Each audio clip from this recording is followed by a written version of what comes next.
When a millionaire's son bit the maid, no one expected what happened next to change their lives forever. The grand marble hallway of the Alcott mansion echoed with the laughter of guests leaving from yet another charity gala. Chandeliers glittered above, servants hurried to clean up, and the smell of roses from the extravagant centerpiece lingered in the air. But behind the shimmering luxury, a storm brewed in silence. Nina, the young maid in a simple blue uniform, adjusted the silver tray in her hands and walked carefully past the towering pillars. She had been working in the mansion for only a month, and though the pay was better than anything she had ever earned before, she still felt like an intruder in this world of gold and glass.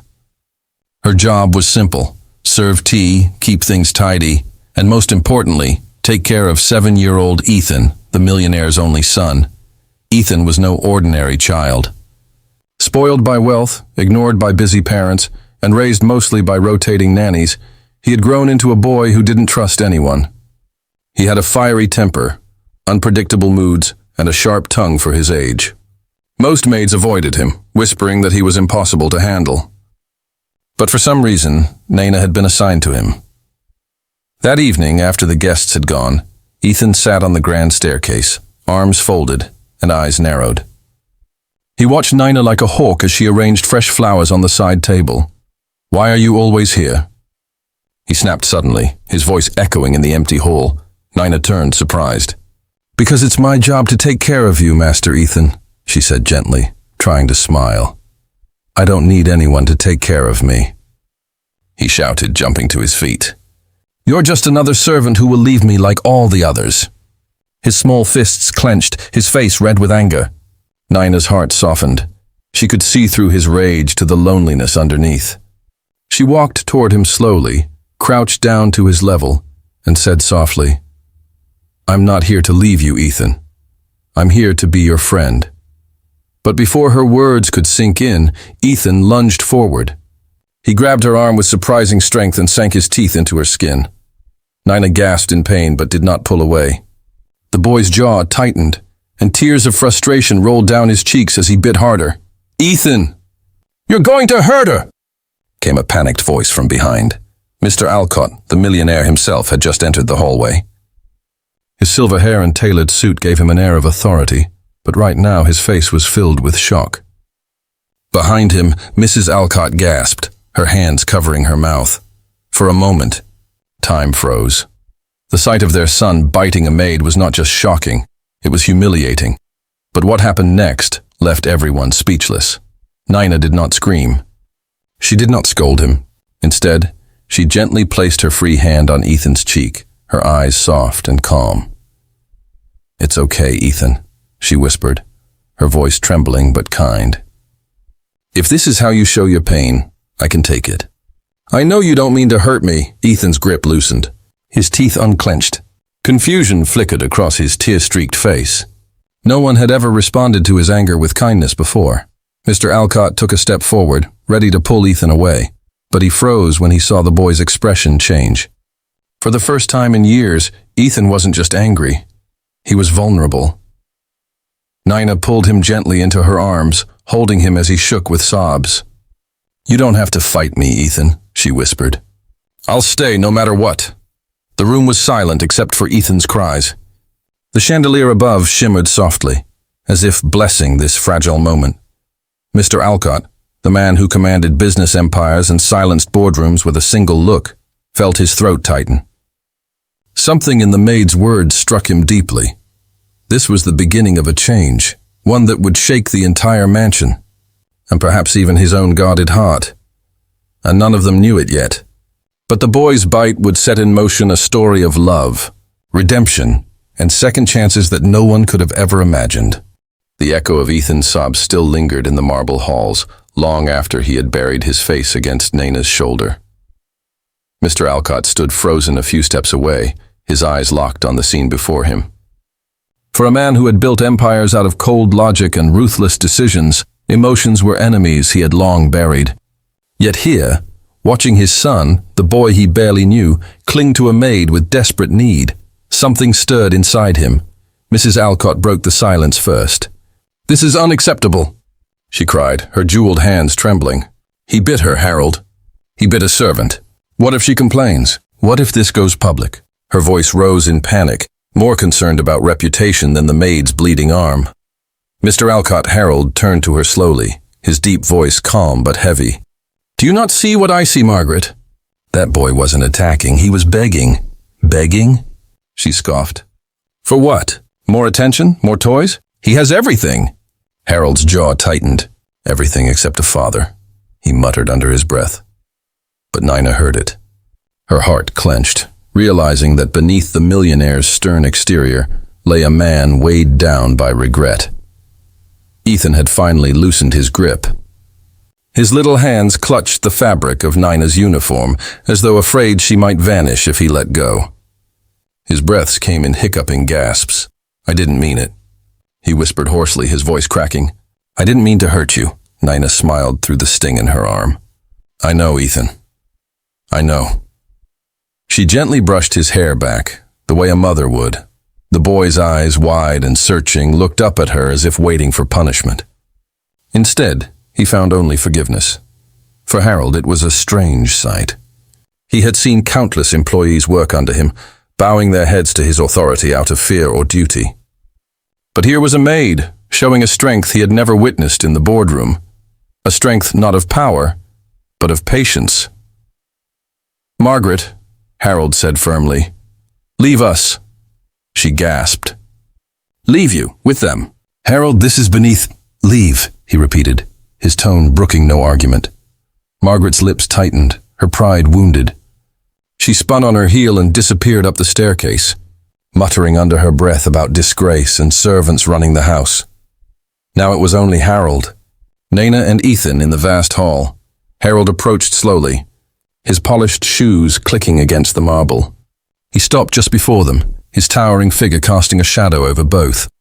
Ethan tensed instinctively, pressing closer to Nina, and that simple act cut Harold deeper than he expected. His son was afraid of him. Nina looked up, her eyes meeting his with quiet courage.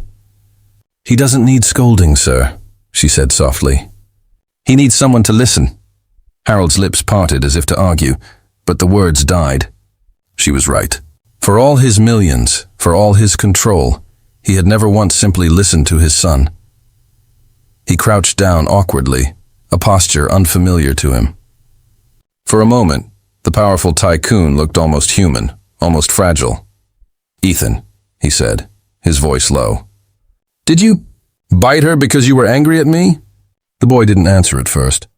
His small fingers twisted the fabric of Nina's dress. Finally, in a trembling whisper, he said, You never stay, father.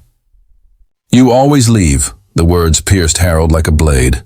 Out of all the accusations he had faced in his life, from rivals, from the press, even from his own wife, none had cut this deep. Because it was true, he had left. Before he could respond, Nina placed a gentle hand on Ethan's back. Your father is here now, she whispered. Give him a chance. Ethan's tear-streaked face turned, uncertain. Harold swallowed hard, extending a tentative hand. It trembled slightly, a weakness he would never show to anyone else. Son, Harold said slowly, I don't know if I'll be good at this, but I want to try. For a long moment, Ethan only stared at the outstretched hand. Then, hesitantly, he let go of Nina and placed his tiny palm against Harold's. Something shifted in the room. It was subtle, almost invisible, but it was there. A fragile thread of connection, woven out of honesty and vulnerability. Nina watched silently, her heart swelling. She had not expected her role in the mansion to be more than chores and silence. Yet somehow she had become a bridge, between a father and his son, between wealth and warmth, between loneliness and love. Harold looked at her then, his gaze unreadable.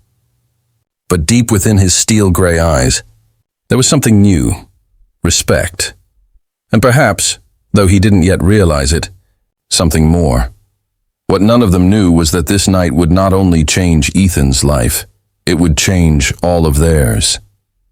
For the mansion was full of secrets, and the kindness of one maid would soon unravel truths that even millions could not hide. The next morning, The Alcott mansion was unusually quiet. Normally, the grand halls buzzed with the footsteps of maids and the echo of Margaret Alcott's sharp voice.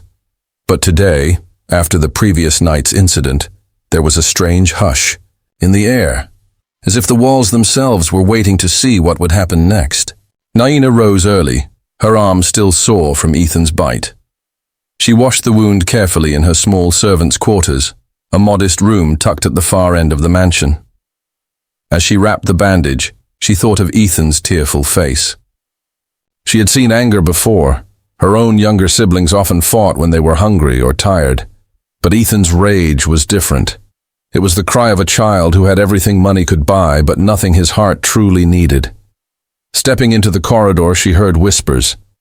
Two maids stood by the linen closet, speaking in hushed tones. "Did you hear? The boy attacked her, bit her arm like a wild animal," one said, eyes wide. "And Mr. Alcott saw it all. He didn't fire her. Instead, he defended her. Can you imagine? A maid?" They both gasped softly and fell silent when they noticed Naina approaching. She walked past them without a word, but inside her chest tightened. In this house, gossip spread faster than wildfire. By the time she reached the dining room, Ethan was already there, poking at his untouched breakfast. His small face looked pale, his eyes tired. When he saw Naina, he sat up straighter, his lips parting as if he wanted to speak but didn't know how. "Good morning, Master Ethan," she said gently, setting a plate of toast near him. He hesitated, then whispered, "I'm sorry." Naina smiled softly. "I already forgave you." For the first time, Ethan's lips curved into the faintest hint of a smile. Just then, the door opened and Harold Alcott entered. His presence filled the room instantly. He was dressed in his usual tailored suit, but there was something different about him. His eyes lingered on Ethan, not his watch. "Eat your breakfast, son," Harold said, his voice steady but less commanding than usual. Ethan looked down shyly and took a bite. Naina noticed Harold's lips twitch, almost into a smile, before he turned away and pretended to study the newspaper. It was a small victory, but one that lit a warmth in Naina's chest. Later that afternoon, Naina carried laundry through the mansion when she passed by Harold's study. The door was ajar, and voices drifted out. "Harold, this is madness." Margaret's sharp tone sliced through the air. "That girl is manipulating you. Look at the way she clings to Ethan. Don't you see? She's after something." Naina froze. "She's a servant," Margaret continued. "A girl from who knows where. You know nothing about her past, and yet suddenly she's the one soothing our son when not even his own mother can. It's insulting." There was silence for a moment. Then Harold's voice, low and firm. "Maybe the problem isn't her, Margaret. Maybe it's us." The words stung Margaret. "Us? Don't you dare blame me for that boy's behavior. I gave him everything. Schools, tutors, clothes. But not love," Harold cut in sharply. "Not presence. And neither did I." Naina's heart pounded. She shouldn't be listening, but her feet wouldn't move. Margaret's voice grew colder. "I will not allow a maid to replace me in my own son's eyes. Either she goes, Harold, or I do." Naina's breath caught. She hurried away before she could hear his response, her mind spinning. That evening, while Ethan played quietly in the garden with a toy car, Naina sat nearby, lost in thought. She had always known her place in the mansion was fragile, but now it seemed her kindness had made her a target. If Margaret wanted her gone, could Harold truly protect her job? "Why do you look sad?" Ethan's small voice broke her thoughts. She turned, forcing a smile. "I'm not sad, Ethan. Just thinking." He crawled closer, peering at her with curious eyes. "You're different from the others. All the other maids are scared of me. But you stayed." Naina's chest tightened. "Because you're worth staying for." The boy blinked, stunned.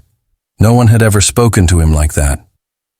He leaned against her arm, quiet for a while before whispering, "Don't leave me too." Naina swallowed hard. She knew she couldn't promise forever. not when her future depended on the whims of the Alcott family. But in that moment, she wanted to believe she could. "I'll stay as long as I can," she whispered. And as the golden sunset bathed the garden in light, Harold watched them from his study window. His son was smiling, truly smiling for the first time in years, and it was because of her. A dangerous thought crept into his mind, one he tried to shake off but couldn't. What if this maid was not just saving his son, but saving him too? The mansion seemed quieter than ever the following week, but beneath the silence, storms brewed. Margaret Alcott's mood had soured into bitterness. She barked at the staff more harshly than usual, snapped at her husband during dinners, and glared at Nana whenever she caught sight of her.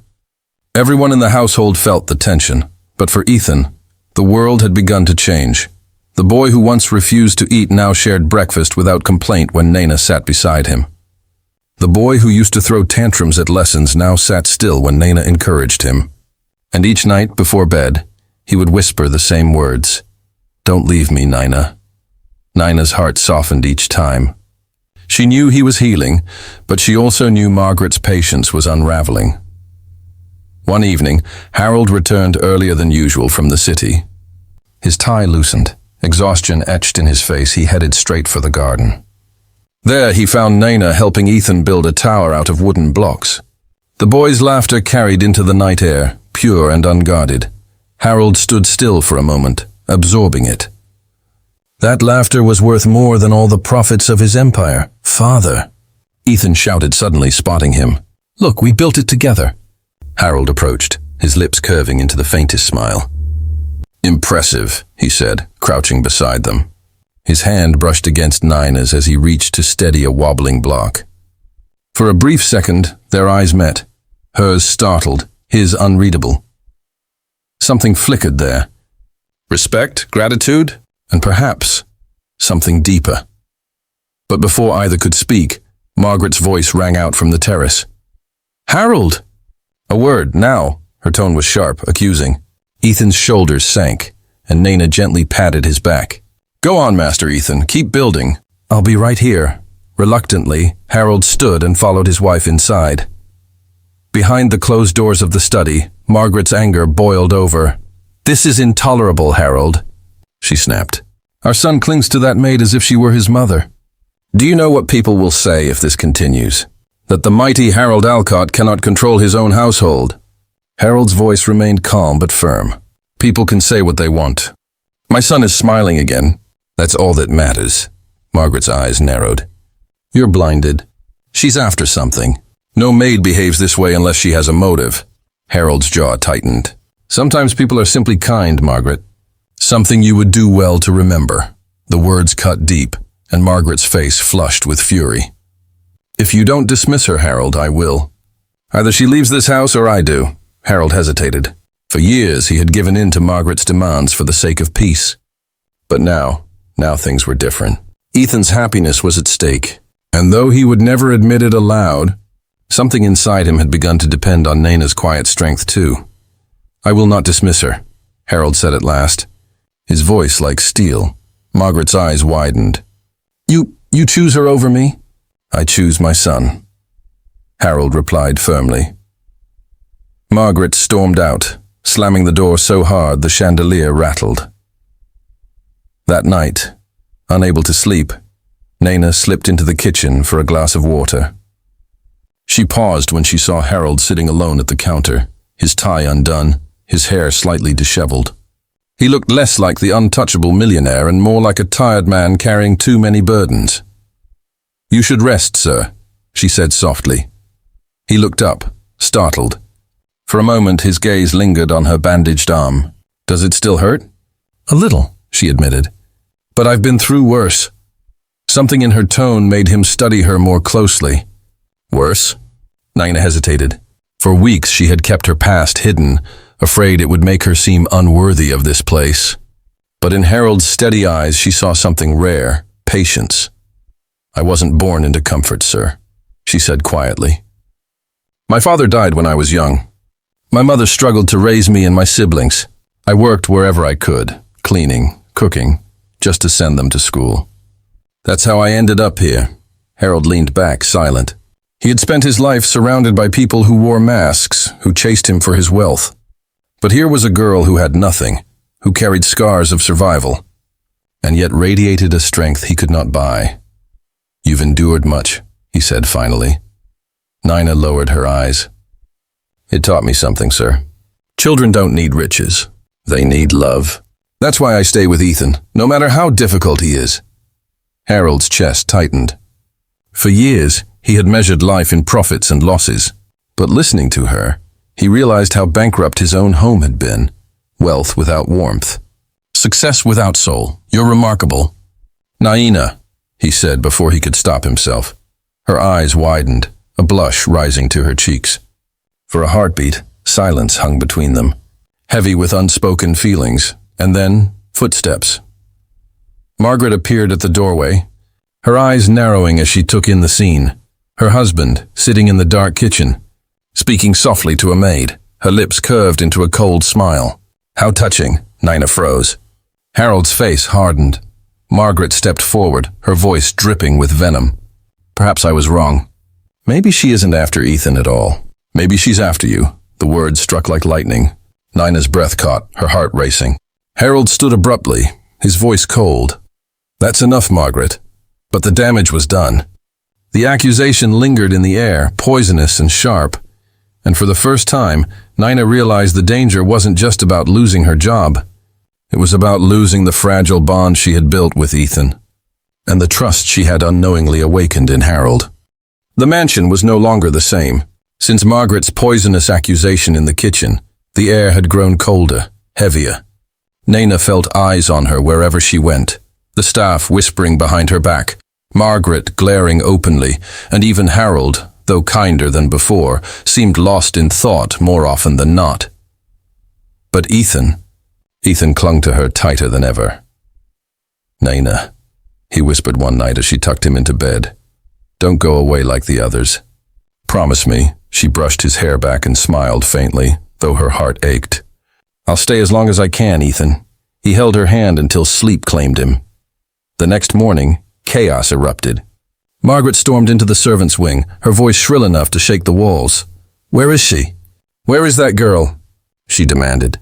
Behind her, 2 uniformed men, private investigators, followed like shadows. The staff scattered in fear as Margaret barged into Nina's small room. Naina, startled, stood frozen as Margaret's eyes roamed over her few belongings, an old photograph of her family, a worn Bible, a small box of letters. Margaret snatched the letters, her lips curling. "So it's true. You've been hiding something." Nina's face went pale. "Those are private." But Margaret had already torn one open. She read aloud, her voice triumphant. "Dearest sister, the money you send keeps us alive. One day I hope you find a life beyond servitude." The investigators exchanged looks. Margaret's eyes gleamed with victory. A family in poverty. A maid desperate for money. What better motive to seduce her employer? Nina's breath caught. "That's not true. I send money to my siblings so they can eat, so they can go to school." "Silence," Margaret snapped. "You've manipulated my son and now my husband. But it ends today." Harold will hear the truth. Harold did hear it. Moments later in the grand hall, Margaret presented the letters like evidence in a courtroom. "She's been using us, Harold," Margaret declared, her voice ringing with conviction. "This girl is not some angel of mercy. She's a schemer, feeding her family while worming her way into our household, into our son's heart, into yours." The staff had gathered, their whispers filling the space like restless ghosts. Naina stood alone, clutching her trembling hands, her eyes fixed on Harold. "Tell me it isn't true," Harold said quietly, his gaze piercing. Tears welled in Naina's eyes. "It is true that I send money home. My siblings depend on me. But everything else, what she says about me using you or Ethan, it's a lie. I never wanted anything from this house except to care for your son," Margaret smirked. "Do you hear her? She admits her need. Desperation makes people dangerous, Harold.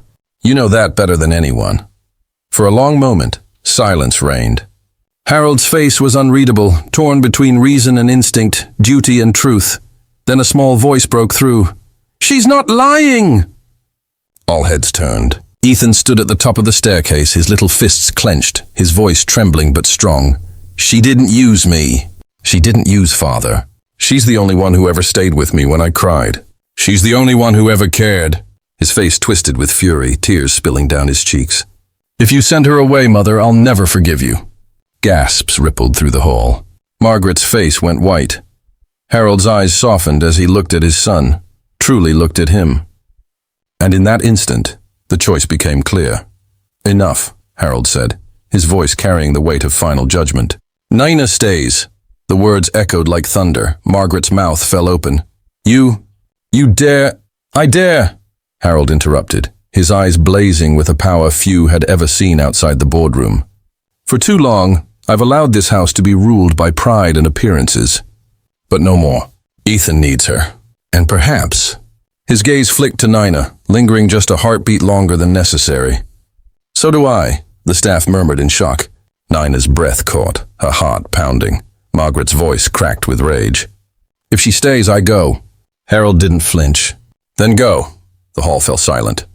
Ethan's sobs echoed down the staircase as Margaret's heels clicked furiously against the marble. She stormed out, her pride shattered, her threats unanswered. For the first time in years, Harold Alcott had chosen not money, not reputation, but heart. And in the center of it all stood Nina, trembling, overwhelmed, and unaware that this was only the beginning of a love and redemption story that would soon shock everyone beyond the mansion's walls. The entire mansion seemed different now. The air that once felt heavy with silence and tension was lighter, almost filled with an invisible music that came from the laughter of a boy, the warmth of a maid, and the humility of a millionaire father who had finally understood what it meant to love. Mr. Adrian sat in his study late one evening, a pen in hand, papers spread before him. For years, the documents on his desk had only been about business, acquisitions, contracts, profits. But tonight, a very different set of papers lay there. A school admission form for Ethan, handwritten letters of gratitude addressed to Sophia, and a personal statement he had drafted for the first time in his life. It read simply, I may have wealth, but it was a humble maid and a stubborn little boy who taught me how to be rich in the ways that truly matter. Ethan's change, Ethan's transformation, had been the most dramatic of all. The boy who once lashed out at the world now spent his mornings drawing in the garden and his afternoons helping Sophia in small household tasks. He would sometimes carry a tray of fruits, crookedly, clumsily, but with so much pride that Sophia could not stop smiling. Careful. Ethan, she would whisper as he wobbled with the tray, and the boy would grin, his missing tooth making him look even more innocent. Don't worry, Sophia, I've got this.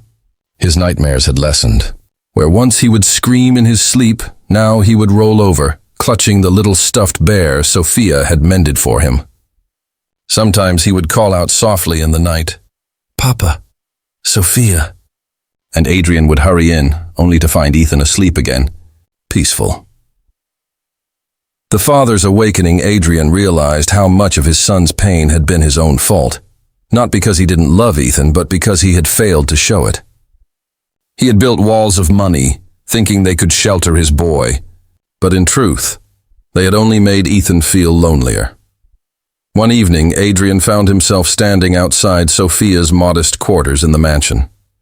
He knocked gently, and when she opened the door, he looked almost nervous, a rare expression for a man known in the business world as ruthless. Sophia, he began, his voice low, I owe you more than I can ever repay. You healed my son. You healed something in me, too, she tried to protest, shaking her head. I only did what any person with a heart would do. No, Adrian said firmly. You did what I could not. And because of that, I want you to stay, not as a maid, but as family. Her eyes widened, her lips parting in shock. Family. She had been abandoned once, cast aside by her own blood. And now, here was a man, powerful and wealthy beyond measure, offering her what she had longed for all her life. Not wealth, not comfort, but belonging. Society's reaction. When news began to spread of Adrian's decision to elevate a maid into his inner circle, Society buzzed with gossip. At charity galas and business gatherings, whispers flew like arrows. Can you believe it? Adrian Blackwood, treating a maid like royalty. Maybe it's just gratitude. Or maybe it's more than that. Adrian ignored it all. For the first time in his life, he didn't care what society thought. His wealth had once chained him to their approval, but now he was free. Because freedom was in the laughter of his son and the quiet strength of Sophia's presence. A shocking decision. One morning, Adrian called a press conference at his company's headquarters. The media expected another business merger or acquisition. Instead, they got something that shook them all. Standing at the podium, Adrian spoke in a calm but powerful voice. For years, I believed success was measured in numbers. Today, I know it is measured in love. My son's smile is worth more than all my fortunes. And the woman who brought that smile back is sitting here with us. She was once introduced as my maid. Today, I introduce her as part of my family. The cameras flashed wildly. Sophia sat frozen, Ethan clutching her hand tightly, beaming at his father's words. Reporters shouted questions, but Adrian answered only one. Why do this, Mr. Blackwood? His gaze softened as he looked toward Ethan and Sophia. Because money can build a mansion, but it cannot build a home. They did that for me, and I'll spend the rest of my life honoring them for it. The promise of tomorrow life did not become a fairy tale overnight. Ethan still had moments of anger, though now they were fewer and far gentler. Adrian still struggled with guilt, though Sophia's steady presence helped him forgive himself. And Sophia still carried scars of her past, though now she had two people who refused to let her face them alone. One evening, as the sun set and painted the sky with strokes of gold and crimson, the three of them sat on the balcony. Ethan leaned against Sophia, his eyes heavy with sleep.